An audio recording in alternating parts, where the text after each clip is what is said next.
last 2 minutes and last 30 seconds of the presentation. During the last 10 seconds of the speech, I will indicate by means of my two hands the number of remaining seconds.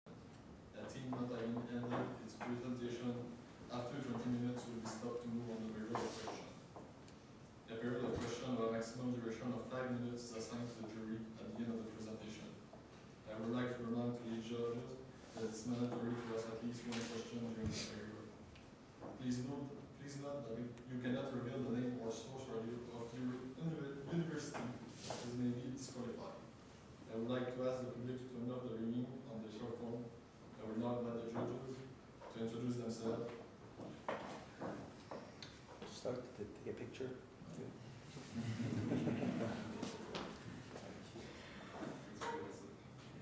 Thank you. So I'll introduce myself. My name is Dan Huber. I'm the Regional Director of the IG Wealth Management in Montreal. So I've been with the company for 18 years.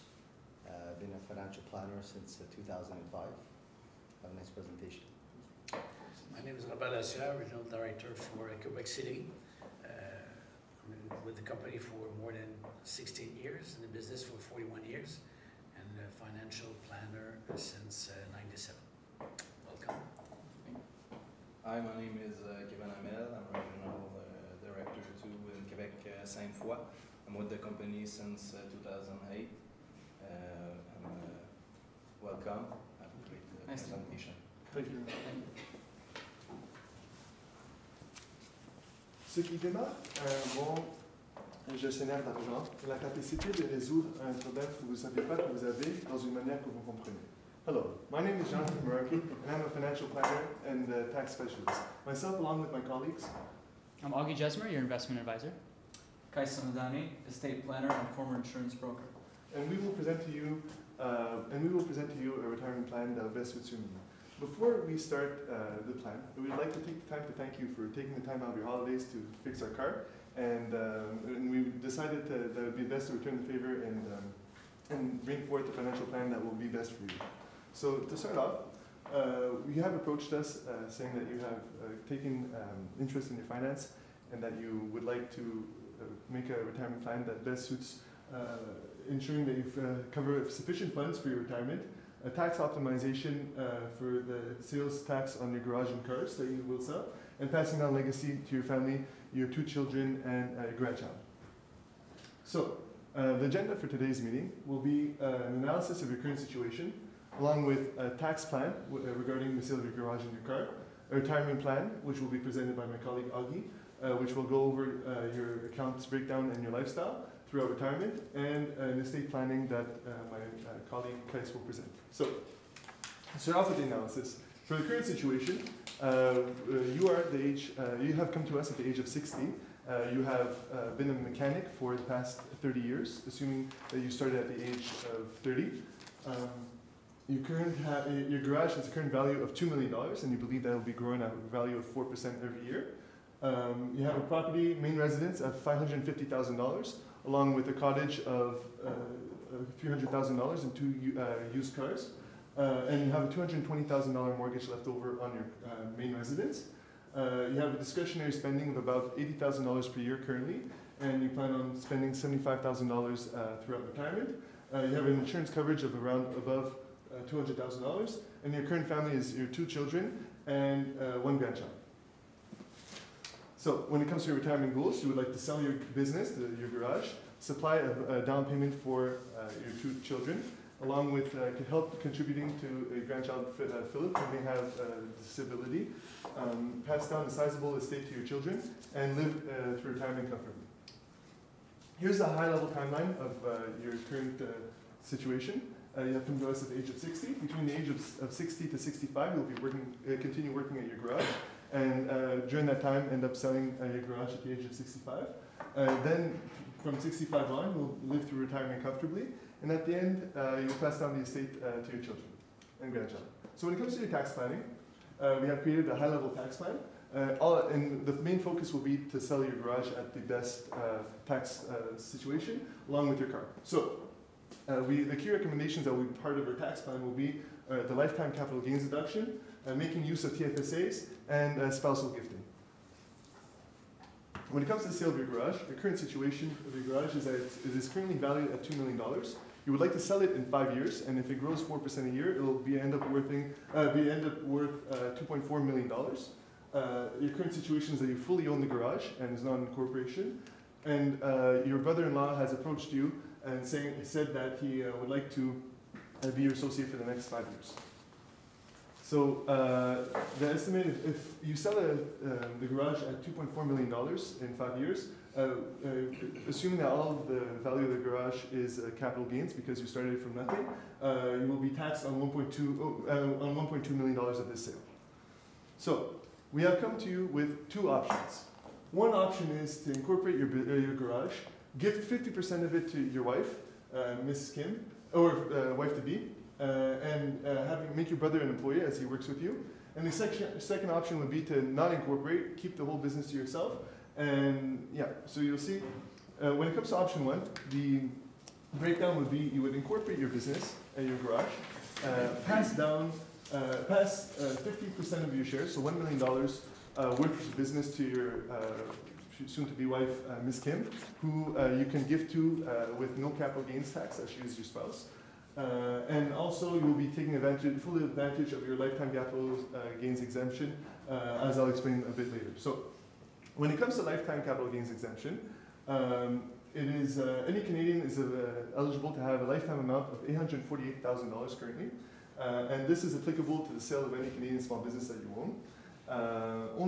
So you are, all in all, when it comes to selling a business, you are taxed on 50% on capital gains. So this is applied to this amount. So as you sell the $2.4 million business, $1.2 million of this is considered capital gains. And if you and your wife are eligible each for $848,000, you will only have to be taxed on half of that each, and it will fall completely in this exemption. So you will not have to pay tax at all if you use this method.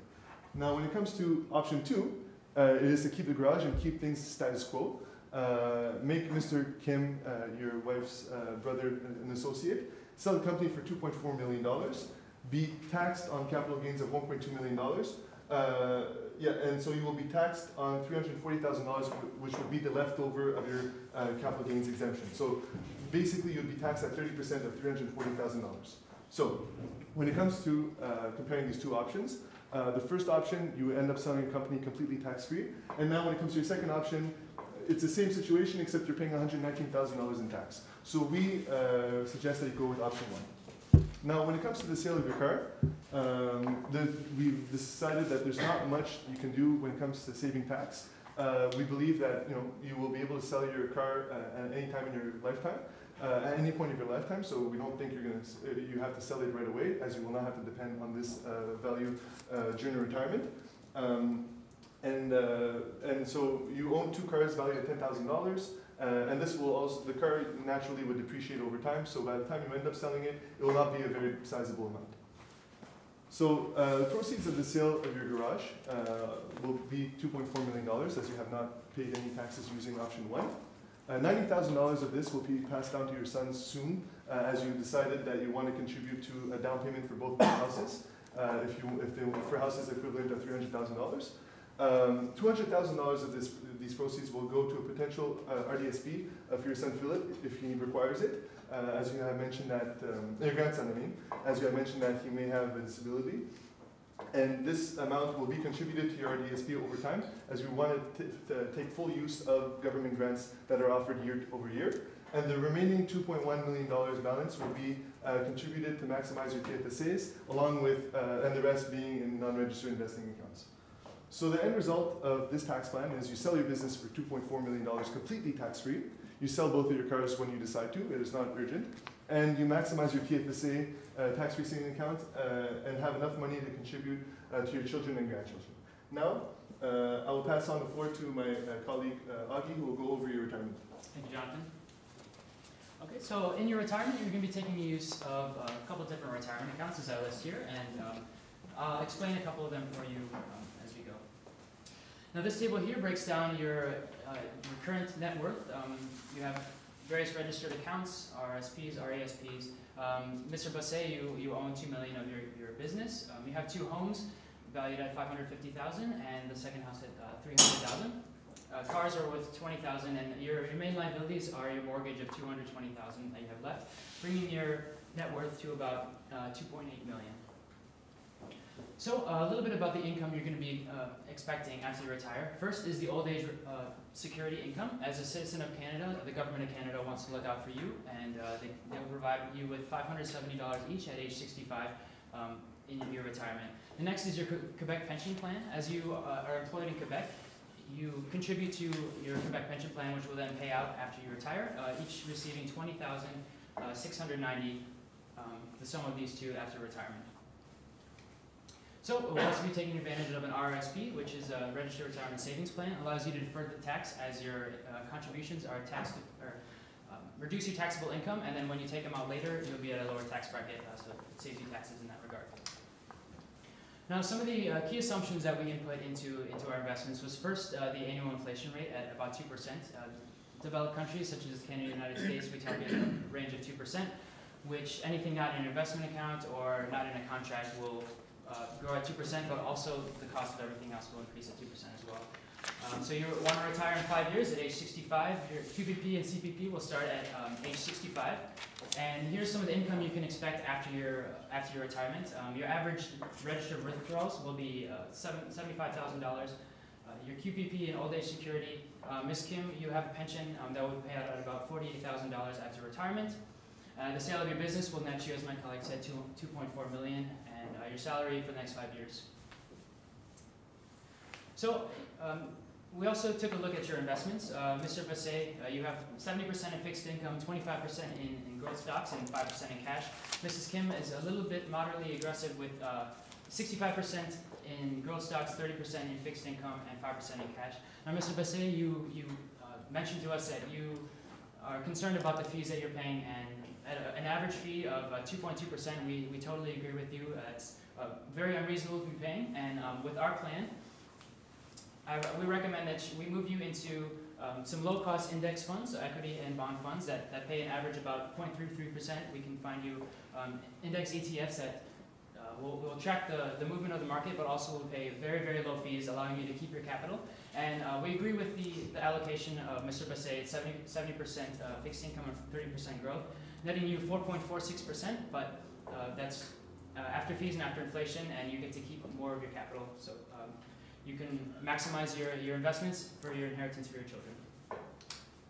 Now here's a timeline of the inflows that you can be expecting both before retirement and after retirement, most of it coming from, as I said, OAS, CPP, your registered withdrawals. Next I have an outflows timeline, which shows all the major expenses that you're going to be expecting, including your lifestyle, your down payments for your children's houses, the end of your mortgage payments, and drawdowns from your registered accounts. So here we provided a cash flow table. As you can see, we balanced the budget to zero before your retirement in order to maximize your contributions to your registered accounts, or your non-registered accounts, so that you can maximize your gains for deferring to your children.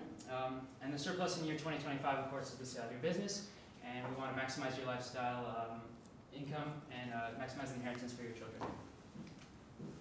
So here's another analysis of your breakdown. As my colleague went over, 2.2 million will go into your non-registered.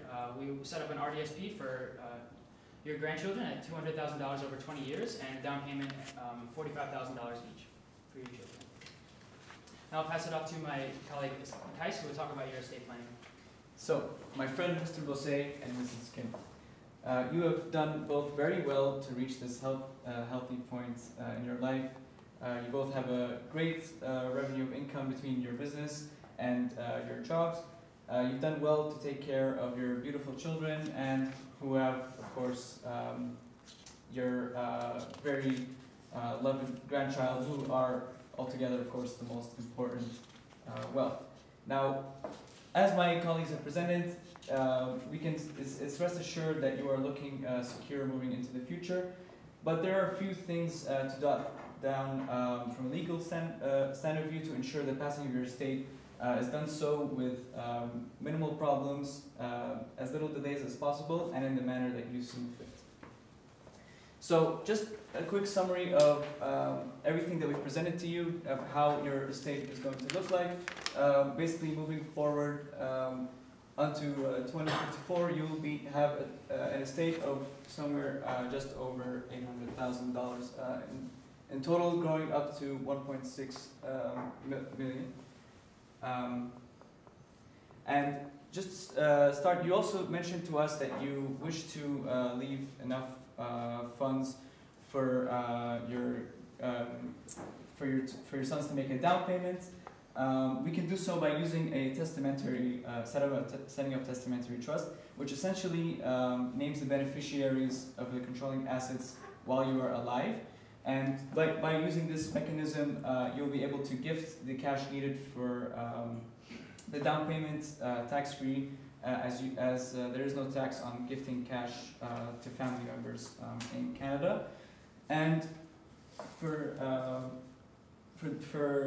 the testamentary trust, you mentioned to us that you wish to name each other as beneficiaries. Now, it's important to note that you are common law partners. That means that you are not automatically entitled to each other as beneficiaries. It is important to name each other as beneficiaries in a testamentary trust of any long-term assets you wish to hold, such as your property and other assets that you see fit to pass upon your death, the allocation of which is open to how you wish to lay it out. And so in the interview in the testamentary trust, we first want to put in an RDSP for set up an RDSP for your grandchild Philip, who may be eligible for so, as you mentioned to us, is very likely in the next coming years. This will allow you to take advantage of the multiple government grants that are available.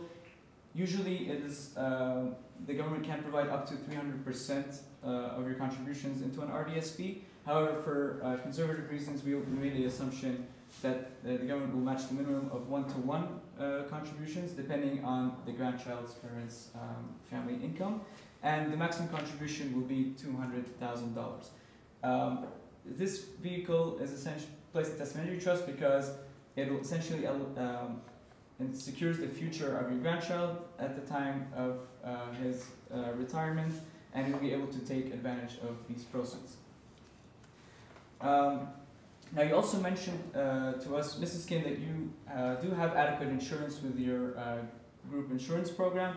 However, my friend, you don't have any insurance, which is quite a substantial miss, given that you have a functioning business that depends on you, and you have a family that is depending on your income. So first, we're gonna set you up with a term insurance of key person insurance. Basically, with a balance of $500,000, which is what you will be making for the next 5 years. Just in general, term insurance allows you to make a cover as a protection vehicle, which allows you to cover an individual for a certain amount of time. And next, we have the whole life insurance policy, which allows you to protect a beneficiary up until death. And we will be using a last to die insurance policy, which I will explain afterwards. So the last to die insurance policy essentially allows you to be named to name a beneficiary for a total payout of whatever it is you need to pay off any estate taxes which may come up. It is activated when both of you pass away at the passing of the second spouse. The qualifications are very easy, given that the risk is spread between two individuals, and we will use this insurance policy to cover any taxes that will come up at the passing of your estate upon death. Now, we have used multiple measures to minimize that implication, but we see this vehicle as a very useful tool that we can use just to ensure that there are no problems when that time comes. And as I mentioned, that we will be taking key person insurance. So this policy is used to ensure that the income of a company does not go is secured in the event of the loss of a key member, which you are for your garage.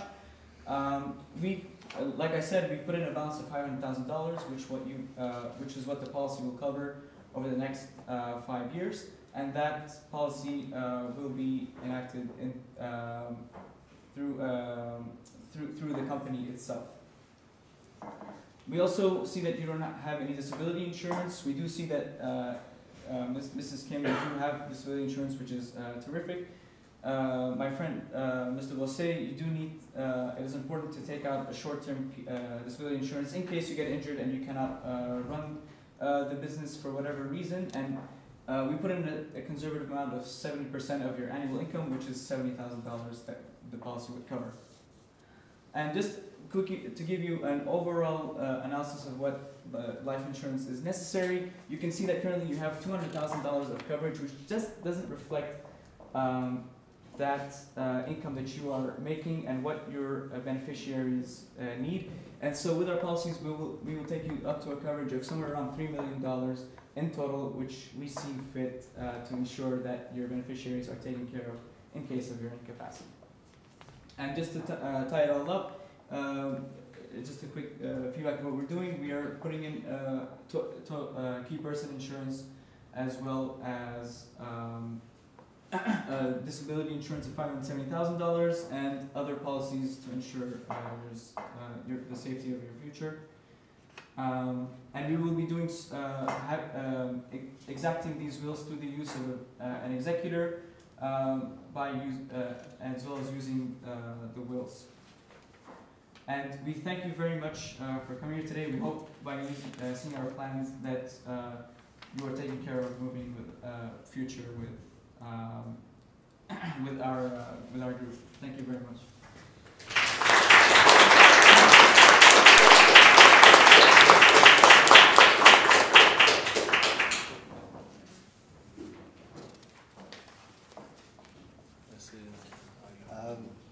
You brought up many points, and I know 20 minutes is obviously it's a short period of time to go through, and I can see a lot was done here.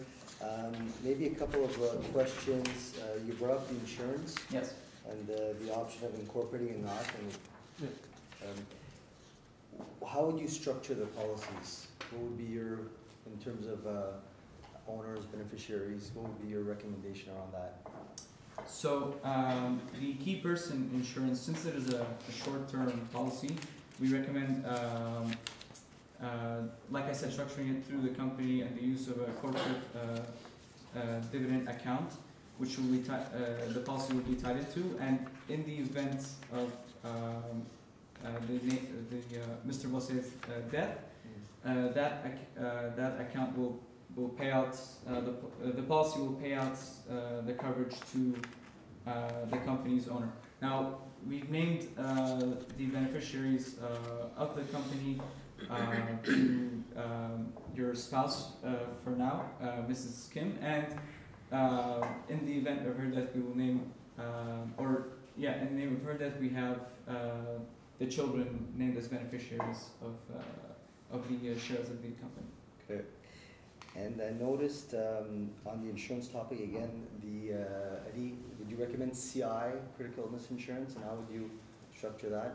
Well, critical illness insurance is it's a relatively expensive policy, given that they are around the age of 55, and they will be making a lot of money from the sale of the company. We just don't see that it is necessary to add in another policy to what we are recommending. Okay. And so it's just really expensive to set up at this time. However, we are very confident that with the other policies that are in place, that they are well taken care of. Okay. Maybe I missed that point, but we're supposed to maybe get married, and until that date, how can we protect ourselves? Well, because I have not a company, but if I become incorporated, how can we protect ourselves until now?